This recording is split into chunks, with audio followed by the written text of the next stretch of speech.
Imagina un mundo envuelto en la oscuridad del tiempo, donde solo los ecos del pasado resuenan. Lentamente, una luz tenue revela un pergamino antiguo, desplegándose para mostrar los secretos que guarda. La tinta se expande, dibujando las costas de continentes olvidados, trazando las rutas de imperios que se alzaron y cayeron. Cada línea en este mapa es una historia, cada nombre un legado. Somos los guardianes de esas historias. En Crónicas del Pasado no solo contamos los hechos, les damos vida. Sentirás la tensión en el campo de batalla, la emoción de un descubrimiento que cambió el rumbo de la humanidad y la sabiduría de las voces que forjaron nuestro presente. Desde las intrigas de las cortes reales hasta las revoluciones que sacudieron civilizaciones, te llevaremos en un viaje a través del tiempo. Aquí, animamos los hechos que cambiaron el mundo. Comencemos. En el corazón de Macedonia, en el año 356 a.C., nació un príncipe destinado a redefinir el mundo conocido. Su nombre, Alejandro, hijo del rey Filipo II y la reina Olimpia, una mujer de carácter fuerte y devota de cultos mistéricos. Desde su cuna en Pella, la capital, el joven Alejandro mostró una inteligencia y ambición que presagiaban un futuro extraordinario. Se decía que su madre le había revelado un secreto. No era hijo de Filipo, sino del mismísimo Zeus, el rey de los dioses, quien la había visitado en forma de serpiente. Esta leyenda, fuera cierta o no, sembró en el joven príncipe una convicción inquebrantable en su propio destino divino, una llama que nunca se extinguiría. Filipo, un estratega genial que había transformado Macedonia en la principal potencia de Grecia, no escatimó en la educación de su heredero. Convocó al más grande pensador de su tiempo, el filósofo Aristóteles, para que fuera el tutor personal de Alejandro. En los jardines de Miesa, lejos del bullicio de la corte, Aristóteles instruyó al joven príncipe no solo en retórica y política, sino también en filosofía, medicina y las ciencias naturales. Le inculcó un profundo amor por la cultura griega, especialmente por la épica de Homero. Se cuenta que Alejandro dormía siempre con una copia de la Ilíada bajo la almohada, soñando con emular las hazañas de su héroe, el invencible Aquiles. Pero la grandeza de Alejandro no solo residía en su mente. A la temprana edad de 12 años, demostró un coraje y una perspicacia asombrosos. Un día, un mercader trajo a la corte un magnífico caballo negro, salvaje e indomable, llamado Bucéfalo. Nadie, ni siquiera el propio rey Filipo, conseguía montarlo. El corcel relinchaba y se encabritaba, desafiando a todo jinete. Mientras todos se daban por vencidos, el joven Alejandro observó algo que nadie más vio. El caballo tenía miedo de su propia sombra. Con calma, giró al animal para que encarara el sol y, susurrándole palabras tranquilizadoras, saltó sobre su lomo. Cabalgaron juntos hasta que el caballo por fin se rindió a su nuevo amo. Desde ese día, Bucéfalo sería su fiel compañero en incontables batallas, un símbolo viviente de la conexión única entre el hombre y la bestia, entre el príncipe y su destino. Los años pasaron y Alejandro se convirtió en un joven comandante, probando su valía en el campo de batalla junto a su padre. Pero la tragedia golpeó en el año 336 a.C. Durante la boda de su hermana, el rey Filipo II fue asesinado por uno de sus propios guardaespaldas. Con apenas 20 años, Alejandro ascendió al trono de Macedonia. El reino era un hervidero de intrigas y rebeliones. Las ciudades-estado griegas como Tebas y Atenas, que habían sido sometidas por Filipo, vieron en la muerte del rey una oportunidad para recuperar su independencia. Se equivocaban. Alejandro actuó con una rapidez y una determinación implacables. Marchó hacia el sur a una velocidad vertiginosa, sofocando cualquier atisbo de revuelta. Cuando la ciudad de Tebas se alzó en armas, la respuesta de Alejandro fue brutal y ejemplar. Tras un breve asedio tomó la ciudad, la arrasó hasta los cimientos y vendió a sus habitantes como esclavos. Solo perdonó los templos y la casa del poeta Píndaro. El mensaje fue claro para toda Grecia.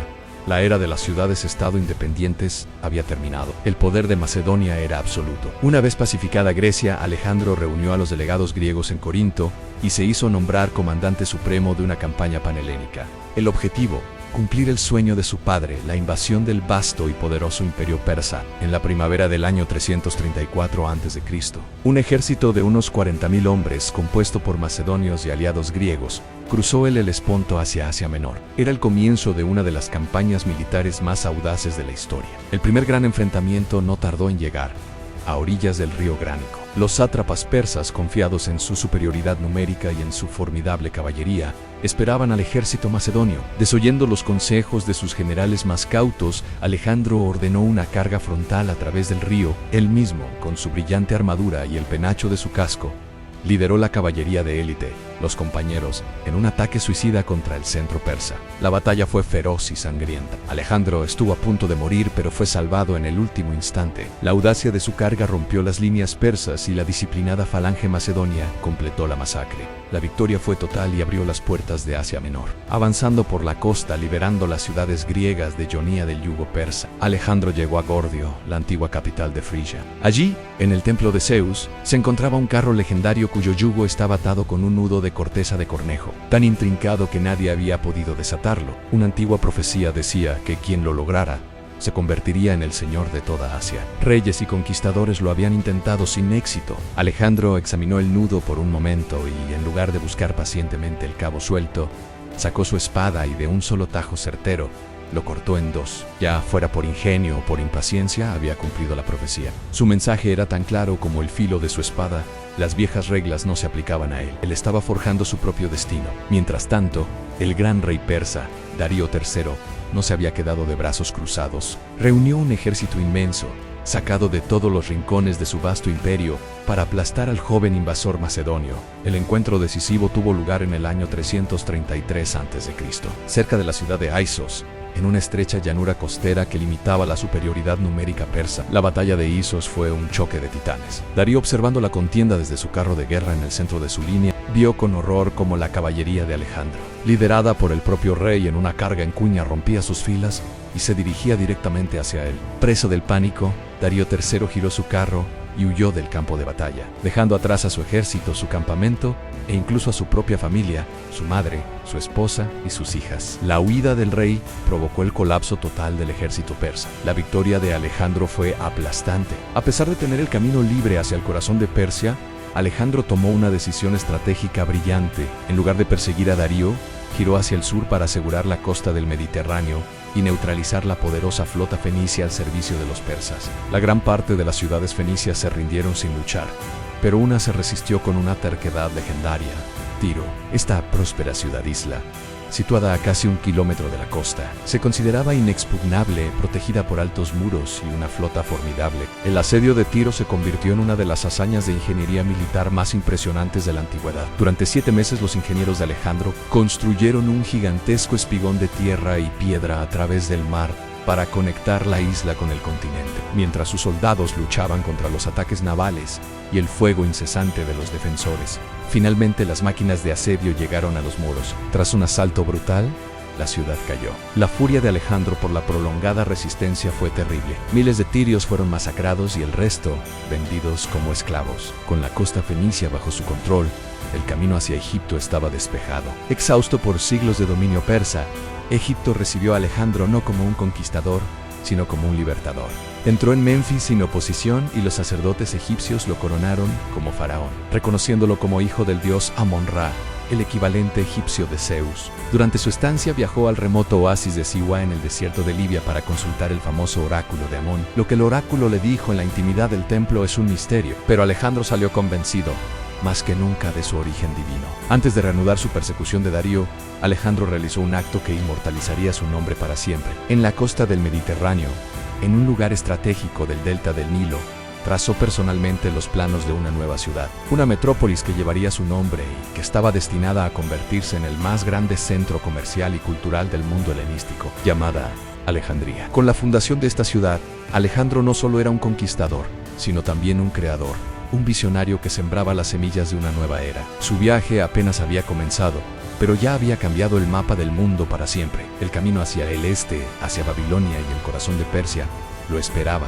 En el año 331 a.C., el destino del mundo conocido pendía de un hilo. 2 ejércitos, 2 imperios y 2 hombres se preparaban para la confrontación final. Por un lado, Darío III, rey de reyes, al mando de una fuerza persa colosal, reunida de todos los rincones de su vasto imperio. Por otro, Alejandro de Macedonia, con su veterano ejército greco-macedonio, listo para jugárselo todo en una batalla decisiva. El escenario fue la llanura de Gaugamela. Darío había elegido el terreno meticulosamente, aplanándolo para favorecer a sus carros de guerra con guadañas. Su ejército era una marea humana, infantería de todas las naciones, la temible caballería bactriana y hasta 15 elefantes de guerra indios. Las estimaciones varían, pero superaban en número a los macedonios de manera abrumadora. Frente a ellos, los 47.000 hombres de Alejandro parecían una pequeña isla en un océano de enemigos. Al amanecer, la tensión era palpable. Alejandro, con su característica audacia, no dudó. Desplegó sus fuerzas de una manera innovadora, formando un escalón oblicuo con su flanco derecho adelantado y el izquierdo en reserva, preparado para cualquier intento de flanqueo persa. Sabía que la clave de la victoria no estaba en la fuerza bruta, sino en la precisión quirúrgica. Su objetivo era uno solo: el propio Darío. La batalla comenzó con una carga atronadora de los carros persas, pero los macedonios estaban preparados. Los peltastas, infantería ligera, abrieron sus filas en el último momento, creando pasillos donde los carros quedaban atrapados y eran neutralizados. La caballería persa, liderada por Masaeo y Beso, intentó envolver los flancos de Alejandro, tal como él había previsto. La lucha en los extremos de la línea fue feroz, con los macedonios resistiendo con una disciplina de hierro. En medio del caos, Alejandro vio su oportunidad. Al frente de su caballería de compañeros, identificó una brecha en la línea persa, abierta por el avance de la caballería de Darío. Sin vacilar un segundo, lideró una carga en forma de cuña, directa hacia el centro del ejército enemigo, donde se encontraba el Rey de Reyes. La visión de Alejandro y sus jinetes de élite galopando implacablemente hacia él sembró el pánico en el corazón de Darío. Por segunda vez el monarca persa abandonó el campo de batalla, huyendo para salvar su vida. La huida del rey fue la señal del colapso. El centro persa se desintegró, y aunque la lucha continuó en los flancos por un tiempo, la noticia de la fuga de Darío se extendió como la pólvora, desmoralizando a sus tropas. La victoria macedonia fue total y aplastante. Gaugamela no fue solo una batalla, fue el fin del imperio aqueménida tal como se conocía. Tras la victoria, las puertas de las grandes capitales persas se abrieron para Alejandro. Primero, la legendaria Babilonia lo recibió como un libertador. Las riquezas acumuladas durante siglos cayeron en sus manos.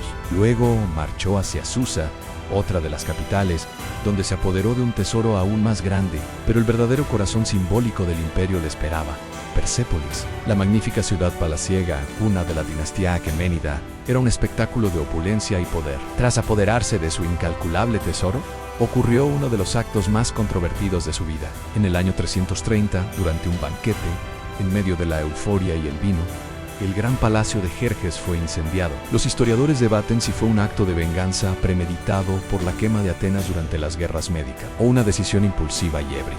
Sea como fuere, las llamas que consumieron Persépolis simbolizaron el fin definitivo del viejo orden. Mientras tanto, Darío III huía hacia las provincias orientales, intentando reagrupar sus fuerzas. Alejandro, implacable, lo persiguió sin descanso, pero no sería él quien le daría el golpe de gracia. Beso, el sátrapa de Bactria y pariente de Darío, traicionó a su rey. Lo apresó y, al ver que Alejandro se acercaba, lo asesinó, proclamándose a sí mismo nuevo rey de reyes.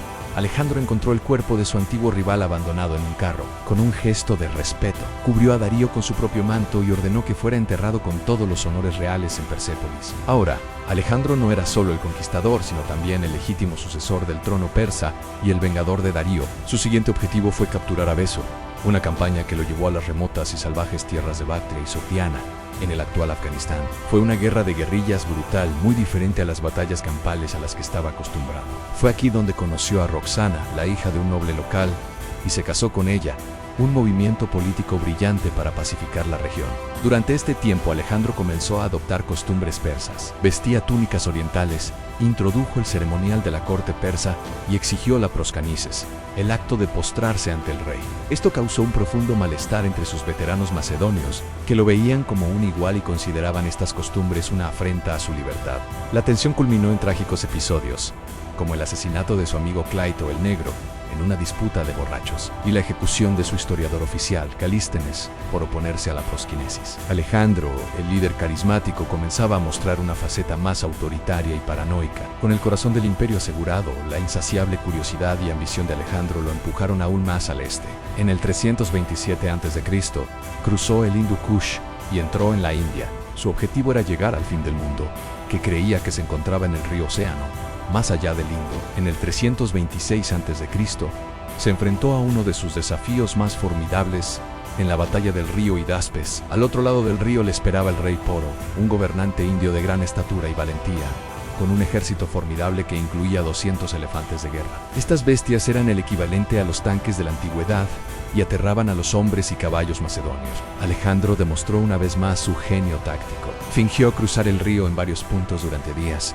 agotando a los vigías de Poro. Luego, bajo la cobertura de una noche de tormenta, cruzó con una fuerza de élite en un punto alejado. La batalla que siguió fue una de las más sangrientas de su campaña. Los elefantes causaron estragos en las falanges macedonias, pero la superior disciplina y las tácticas de Alejandro prevalecieron. Rodearon al ejército indio y finalmente Poro, herido pero luchando hasta el final, fue capturado. Impresionado por su valor, Alejandro le preguntó a Poro cómo deseaba ser tratado. Como un rey, respondió Poro con dignidad. Alejandro no solo le perdonó la vida, sino que le devolvió su reino y expandió sus territorios, convirtiéndolo en un valioso aliado.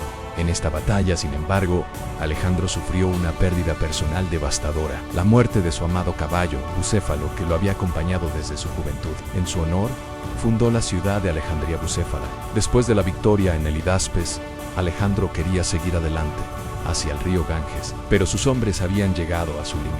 Llevaban 8 años de campaña ininterrumpida, a miles de kilómetros de sus hogares. Estaban agotados, asustados por las historias de ejércitos aún más grandes y más elefantes al este, y desgastados por las lluvias monzónicas. En las orillas del río Ifasis, el ejército se amotinó. Por primera vez sus hombres se negaron a seguir. Alejandro, furioso y frustrado, se encerró en su tienda durante 3 días. Finalmente, cedió. El viaje hacia el este había terminado. Para el regreso, dividió sus fuerzas. Una parte viajaría por mar, explorando la costa bajo el mando de su almirante Mirko. Alejandro, con el resto del ejército, eligió la ruta terrestre a través del desierto de Yadrosia, una de las regiones más inhóspitas del planeta. Fue una decisión desastrosa. El calor, la falta de agua y de alimentos diezmaron a su ejército.